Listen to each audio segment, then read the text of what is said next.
Hello everyone, welcome है आप सभी का आपकी सीरीज़ कंप्लीट वेलनेस विद आरती में। आज का जो टॉपिक है हमारा हेल्थ से रिलेटेड अगेन बहुत इम्पॉर्टेंट है। मेरी एक फ्रेंड ने पूछा या काफ़ी लोग मुझसे पूछते हैं कि आप इतना घी खाने के लिए क्यों बोलते हैं। 2-3 मेरे क्लाइंट्स ने भी मुझसे पूछा था कि आप बोलते हैं कि घी को ऐड करो अपनी डाइट में।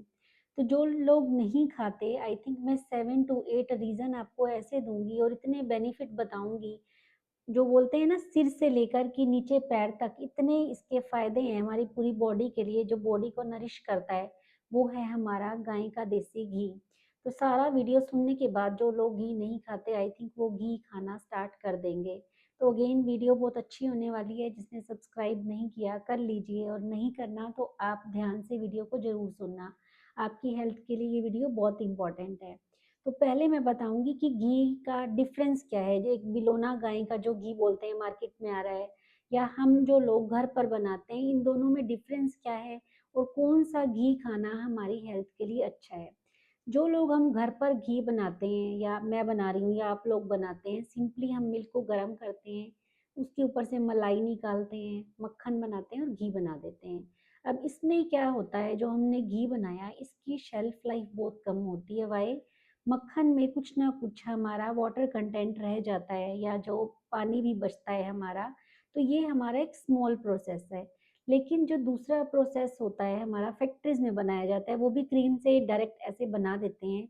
लेकिन जो बिलोना घी है, बिलोना नाम से ही जैसे हमारी पहले दादी बनाती थी, वो क्या करती थी, प्रॉपर दूध लिया, दूध को फिर गर्म किया, गर्म करने के बाद दही जमाई गई, दही जमाने के बाद फिर उसमें से उसको मथा जाता था, तो उसे बोलते हैं प्रॉपर बिलोना घी। अब इन दोनों में डिफरेंस क्या है? जो ये वाला घी है इसमें एक प्रोसेस भी ज़्यादा है और ये प्रॉपर प्रोसेस है। तो इस ये वाला जो घी बनेगा ये घी खराब नहीं होता, इसकी शेल्फ लाइफ भी ज़्यादा है और पहले जो हमने घी बनाया उससे ये फ़ायदेमंद होता है। अब फिर बात आती है A2 A1 या जो बुफेलो गाय, क्या डिफरेंस है? देखिए, आयुर्वेदा में वाघ भट्ट जी ने देसी गाय के घी को सर्वश्रेष्ठ बताया है। अभी मॉडर्न साइंस में भी घी को अच्छा बताया जा रहा है क्योंकि इसमें ऐसे हमारे फैटी, मैं बोलूँगी कि इतना गुड फैट है इसमें। एक और बात करूँ अगर बाहर की, तो इसे क्लैरिफाइड बटर बोलकर बेचा जा रहा है।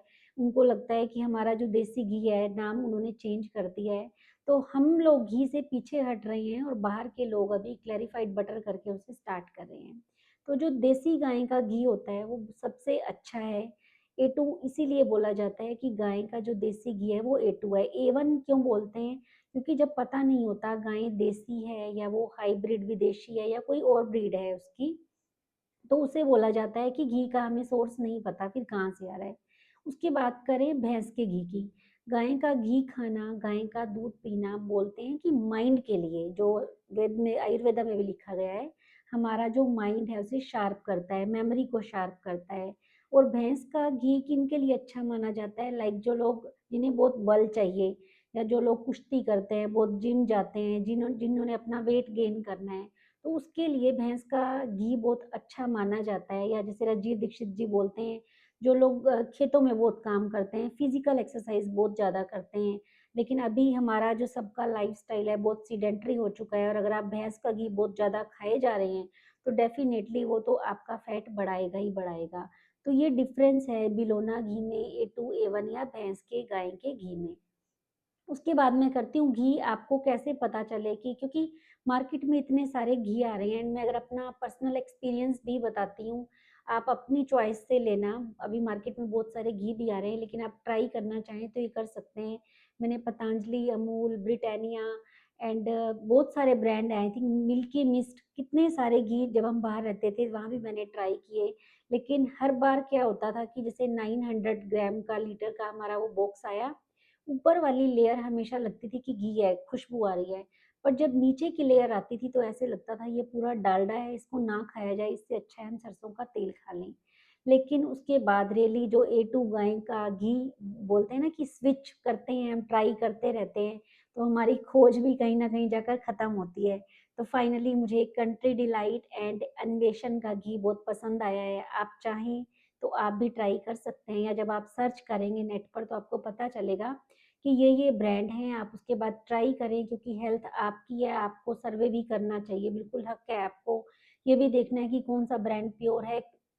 चाहे वो कई बार बोलते हैं कि ये जैसे पतंजलि ने भी पीछे बोला था, लेकिन जब हम हर चीज़ को रिसर्च करते हैं, यूज़ करते हैं प्रैक्टिकल में, तब हमें पता चलता है कि क्या प्योर है। और हमारी हेल्थ में हमेशा बोलती हूँ बहुत बहुत इम्पोर्टेंट है उसका ध्यान रखना, हमें हमारी रिस्पॉन्सिबिलिटी है, हमें ध्यान रखना है अपनी हेल्थ का। अब घी के मैं आपको फ़ायदे बताती हूँ। घी का हम स्टार्ट करते हैं शुरू से, ऊपर मैं अगर माइग्रेन लोगों को बहुत होता है, सिर दर्द बहुत रहता है, तो उसमें अगर आपको देसी गाय का घी मिल जाए और आप नस्से करते हैं, जो आयुर्वेदा में उसे नस्से बोलते हैं, दोनों नोस्ट्रिल में रात को आपको 1-1, 2-2 ड्रॉप घी डालना है। सिंपली आप उसे ऐसे करेंगे और वो घी अगर आप डाल लेते हैं, 1 महीने में ही आपको पता चल जाएगा, आपका कितना पुराना माइग्रेन, सिर दर्द ठीक हो जाएगा। आफ्टर देन हमारी आई हेल्थ, उसके लिए जो हमें विटामिन ए चाहिए अगेन आपके घी में है। बॉडी को आपको फेस को नरिश करना है, फेस पे ग्लो चाहिए, उसके लिए अगेन घी हमारा अच्छा है, क्योंकि घी में अगेन विटामिन ई है जो हमारी स्किन हेल्थ के लिए बहुत अच्छा है। तो देखिए घी के कितने फ़ायदे हैं। विटामिन डी है जो हमारी बोन हेल्थ के लिए अच्छा है। आयुर्वेदा में जो हमारी 7 धातुओं से बोलते हैं कि हमें ओजस मिलता है, ओजस को मैं अगर आपको सिंपल बताऊँ तो इम्यूनिटी हमारी अच्छी होती है। अगर आपकी इम्यूनिटी अच्छी हो जाएगी तो आपको फ़ीवर नहीं होगा, कोल्ड कफ नहीं होगा, तो ये भी घी का कितना अच्छा फ़ायदा है। उसके बाद अगर मैं बात करूँ गट हेल्थ की, तो गट हेल्थ हमारी बहुत अच्छी हो जाती है घी खाने से। जिन लोगों को कॉन्स्टिपेशन रहता है कंटिन्यूअसली, पुराना कितना भी कॉन्स्टिपेशन है, मैं अगेन आपको चैलेंज दे रही हूँ, आप मेरे बताए हुए जैसे मैं आपको बता रही हूँ, अगर आप ऐसे घी खाएँगे तो आपको कितना पुराने से पुराना कॉन्स्टिपेशन जड़ से बोलते हैं ना, रूट से ख़त्म हो जाएगा। आप करके देखिए इसको।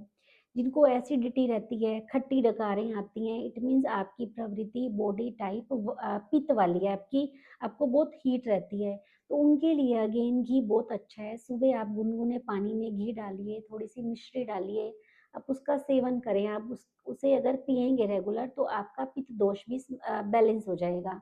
जिनको वात रहती है, वात की अगर मैं बात करूँ, आपको कैसे पता चलेगा? आपकी हेयर बहुत ड्राई है, आपकी स्किन बहुत ड्राई है, आपकी जॉइंट्स में पेन रहता है, लुब्रिकेंट खत्म हो चुका है, तो अगेन घी आपके लिए बहुत अच्छा है, क्योंकि घी की जो प्रवृत्ति है, टाइप है, वो है शीतल।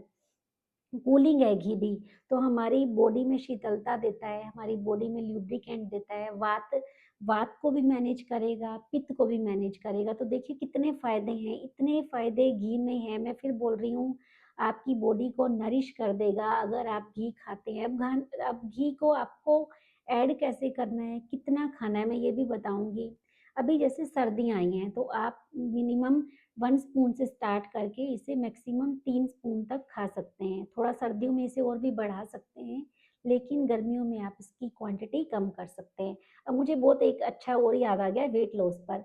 जो लोग वेट लॉस कर रहे हैं और वो सोचते हैं कि हम घी कट ऑफ कर दें अपनी डाइट से, तो अगर आप ये गलती कर रहे हैं, इस गलतफ़हमी में हैं, तो इसे अपने ज़हन से निकाल दीजिए। मैं फिर बोल रही हूँ, मैं आपको चैलेंज कर रही हूँ, घी ऐड कर दो, आपका वेट लॉस खुद होना स्टार्ट हो जाएगा। जो सुबह मैंने आपको बताया, आप मॉर्निंग में घी लेना स्टार्ट करें। दिन में जब आप लंच करते हैं, जब आप सब्जियों को छौंक लगा रहे हैं, फ्राई कर रहे हैं, तब आप थोड़े से ऑयल में उन्हें फ्राई कर लीजिए। लेकिन जब आप दाल-चावल खा रहे हैं, दाल-रोटी खा रहे हैं, अगेन उस पर 1 स्पून घी डालिए। रोटी पर भी डाल सकते हैं या दाल में, जैसे आपको अच्छा लगता है, दाल में डालकर खाएँ। खाने में आपका रूखापन नहीं होना चाहिए। व्हाई? जब खाने में रूखापन होगा, खाना ड्राई होगा, वो उसके जो न्यूट्रिशंस हमें मिलने चाहिए, न्यूट्रिएंट्स जो खाने में हैं, वो आपको नहीं मिलेंगे। उसके बाद सेकंड क्या होगा, जब खाना डाइजेस्ट नहीं होगा, इसका रीज़न दे रही हूँ मैं आपको, आपको कॉन्स्टिपेशन होगा। कॉन्स्टिपेशन होगा तो डेफ़िनेटली कहीं न कहीं आपका वेट बढ़ेगा, और जब कॉन्स्टिपेशन होता है, फ्रेश नहीं होते, तो स्ट्रेस भी हो जाता है। ये लगता है पूरा दिन कि मैं फ्रेश नहीं हो रहा, तो एक हैवीनेस लगती है, फिर आपको अच्छी भूख नहीं लगेगी जब आप फ्रेश नहीं होंगे। तो 4 रीज़न मैंने आपको दे दिए, अगर आप वेट लॉस पर हैं, तो आज से ही घी को ऐड करें। लेकिन कंडीशन यहाँ पर क्या है, घी प्योर होना चाहिए, गाय का, देसी गाय का, और वो भी A2 मिल जाए, तो उससे अच्छी कोई बात नहीं है। अब फिर मैं बात करूँगी, बात जिनको रहती है, उनको बॉडी एक बहुत रहेगा, थकावट भी लगती है, रात में जो सीनियर्स हमारे सिटीजन्स हैं, सीनियर्स जितने भी हैं, हमारे बुज़ुर्ग हैं, उनको अगर आप मक्खन देते हैं, तो मक्खन अगेन बड़ों को ज़्यादा पचता नहीं है, क्योंकि उनकी एज भी है, कोलेस्ट्रॉल भी बढ़ाता है, मक्खन ठंडा है, बच्चों के लिए बहुत अच्छा है, मक्खन के भी बहुत फ़ायदे हैं। लेकिन अभी हम घी की बात कर रहे हैं, तो आप उनको मक्खन थोड़ी मात्रा में दें, कम क्वांटिटी में दे सकते हैं, लेकिन मक्खन की जगह आप घी ऐड कर सकते हैं। तो जो लोग मैंने बताया वात में, स्पेशली रात में आप देसी गाय का अगर दूध मिल जाए और उसके ऊपर देसी गाय का घी मिल जाए, तो सोने पर सुहागा वाली बात हो जाएगी। वो अगर आप पिएँगे तो आपका जो वात जो दोष है वो भी बैलेंस हो जाएगा। तो देखिए कितने फ़ायदे हैं, मैं फिर बता रही हूँ। और सेकंड हम लोग क्या करते हैं, हमने घी तो हटा दिया अपनी लिस्ट से, लेकिन हम सुबह ब्रेड बटर खा लेते हैं जो मार्केट से येलो बटर मिलता है। अब इंस्टेड ऑफ मैंने घी बताया आपको, अगर आप घी लेंगे या बटर लेंगे वो आपकी चॉइस है, लेकिन घी मैं फिर बोल रही हूँ अगर देसी गाय का है तो वो आपको ज़्यादा फ़ायदा करेगा। तो सुबह से लेकर शाम तक अपना रूटीन ऐसे बनाएँ कि मिनिमम, मैं फिर बोल रही हूँ जो बिल्कुल नहीं खाता, वो 1 स्पून से स्टार्ट करें और उसको 3 चम्मच पर लेकर आएँ। धीरे-धीरे ऐड कर सकते हैं, अगर आपको लगता है, कोई बोलता है मुझे घी सूट नहीं करता, वैसा आई थिंक ऐसा कोई भी नहीं होगा जिसको घी सूट ना करे अगर वो प्योर है। क्योंकि हमारी बॉडी के लिए, मैं फिर बता रही हूँ, इसमें ऐसी कोई भी वो नहीं है जिससे हमारी बॉडी नरिश ना हो, विटामिन ई भी आपको मिल रहा है। और अगेन जो लोग फेस पर बोलते हैं ना कि ग्लो चाहिए हमें, फेस भी हमारा शाइन चाहिए, जब आप अंदर घी डाल रहे हैं, इंटरनली वर्क कर रहे हैं, जो आप खाते हैं वो आपकी स्किन पर दिखता है। जब आप घी ऐड करेंगे 3 महीने, जैसे मैं बोल रही हूँ, आप मॉर्निंग स्टार्टिंग ही अपनी घी से कीजिए, तो आपको विद इन, मैं 1 मंथ नहीं बोल रही, 2 to 3 मंथ लगेंगे। एवरीथिंग जब आप कंसिस्टेंसी से करते हैं, पेशेंस से करते हैं, तो आपको उसका रिजल्ट डेफिनेटली मिलता है। ये भी एक आर्ट है एक्चुअली, चाहे आप वो कोई भी काम करें। नोट, मैं सिर्फ हेल्थ की बात नहीं कर रही, आप अपनी डे टू डे लाइफ में भी कुछ भी करते हैं, तो आपको पेशेंस रखना पड़ेगा और कंसिस्टेंसी भी चाहिए, आपको रिजल्ट्स तभी आते हैं। तो वही बात सेम हमारी हेल्थ पर एप्लीकेबल होती है। सेकंड थिंग, मैं यहाँ एक और ऐड करूँगी, आप घी अगर खा रहे हैं, तो सर्दियाँ एक ऐसा टाइम है, हम खाना भी ज़्यादा खा सकते हैं, तब हमारे में बल भी होता है। बोलते हैं ना, हमारी कैपेसिटी बढ़ जाती है जब आप घी खा रहे हैं, अच्छा खाना खा रहे हैं, तो आपको एक्सरसाइज भी ज़्यादा करनी है। सर्दियों का टाइम ऐसा बोला जाता है, खाओ भी अच्छे से, काम भी अच्छे से करो। अब काम में दूसरे वाले काम की बात नहीं कर रही, घर में आप जितना करते हैं अच्छे हैं, लेकिन यह एक्सरसाइज आप बढ़ा दीजिए, तो वो आपके लिए बहुत अच्छी रहेगी। लास्ट थिंग मैं आपको बताती हूँ, लेडीज़ के जो हार्मोन्स इम्बैलेंस हो जाते हैं, तो अगर आप घी ऐड करती हैं, तो आपके जो हार्मोन बैलेंस भी करेगा। आप दूसरी चीज़ें भी करेंगी साथ में, लेकिन अगर आप घी ऐड करती हैं, तो यहाँ आपको अगेन इसका फ़ायदा मिलेगा। तो घी को ऐड कीजिए। लास्ट में मैं यही बोलूँगी, घी हमारा एक सुपर फूड है। अगर आप घी ऐड करेंगे, तो उसके साथ जो हमारा बाकी खाना है, वो हमें अच्छे से पचेगा, डाइजेस्ट होगा। सूखा खाना नहीं खाएँ, उसका कोई फ़ायदा नहीं होता। घी को ऐसे ऐड करें कि खाना हमें अच्छे से पच जाए। अब घी, कई लोग घी में पूड़ियाँ भी तलने लग जाते हैं, घी की मिठाइयाँ भी बना देते हैं, वो हमें चीज़ नहीं करनी। मिठाइयाँ वैसे भी हमें कम खानी चाहिए। घी को जिस तरह मैंने बताया, ऊपर से डालकर खाना सर्वश्रेष्ठ है। तो घी को ऐसे खाएँ। लास्ट जो शुरू में मैंने बोला था, वाघ भट्ट जी ने घी को सर्वश्रेष्ठ बोला है, जितना पुराना घी। आयुर्वेद में ये भी बोला जाता है, जितना पुराना घी उतना अच्छा। राइस के लिए भी बोला जाता है कि 1 साल पुराना राइस आप खाएँ, घी के लिए भी यही बोला जाता है। जो घी अच्छे से बनाया गया है, प्रॉपर वे में बनाया गया है, वो घी कभी खराब नहीं होगा, उसकी शेल्फ लाइफ की आपको फ़िक्र नहीं करनी, क्योंकि उसमें ऐसा नहीं है कुछ प्रिजर्वेटिव डाले हुए, नहीं, वो बनाया ही ऐसे प्रोसेस से गया है कि वो कभी खराब नहीं होगा। उसकी शेल्फ लाइफ लिखने की भी आई थिंक, जो अगर अच्छे ढंग से बना रहे हैं, अच्छे ब्रांड वाले हैं, शायद उनको कुछ रूल फॉलो करने पड़ते हैं, लेकिन आयुर्वेदा में यही बोला गया है कि अगर घी अच्छे प्रोसेस से बनाया गया है तो वो खराब नहीं होता। तो आज से ही घी को ऐड करें। आई थिंक मैंने आपको इतने रीज़न दे दिए। जब हमारा कंप्लीट गट, कंप्लीट हेल्थ ही इतनी अच्छी हो जाएगी, हमारी बॉडी नरिश हो जाएगी और हमारी